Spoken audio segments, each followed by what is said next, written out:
so our dough's mixed for about 8 minutes, so we're gonna check it, and the way we check it is the way we checked our dough yesterday, and that's the window pane test. We're gonna draw a little piece of the dough off. Now, ultimately, you'll get to where you can just reach in that bowl and you can feel that dough and you go, oh yeah, that's right. Or, and I'm feeling a little, I'm not feeling the full window pane. So we're gonna draw out the dough. Made a fool of me. That's pretty good. Now with wheat bread, what you have to look out for is it can be a little bit difficult. These bran flakes that are all throughout, they're gonna kind of litter your window pane or that thin membrane of dough that you get, but that's pretty good full development right there. So I've got that nice membrane, I can see the light through it. Now clearly I cannot see, anything else, just a little light coming through. I could not make out any images, but I can see that bran, or the bran all through it.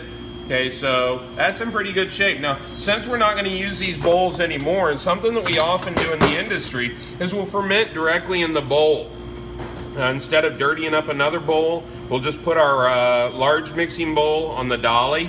And what we might do is let the mixer run at low speed and run a little oil down in there, and that'll help loosen the dough. I've never felt really confident about doing that, but that's how the old boys used to do it. Chef Barrington back at the CIA.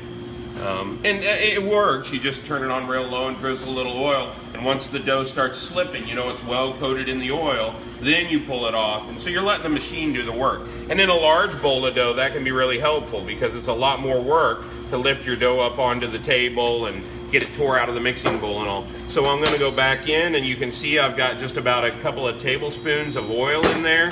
I'm going to swirl my dough around and flip it over so that the oil part is on top. There's no need to put plastic on this. Plastic acts as an insulator. We're going to put a piece of tape with my name on it, stick it in the proof box. It's a nice warm environment. We're going to get fast fermentation.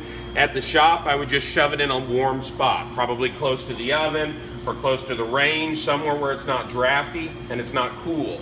So definitely never near a doorway. Even in the summertime, I don't want the temperature changing radically over my dough. It can harm my yeast. So I want to put it in a still air but warm environment. And for us, we're going to use the proof box. Any questions?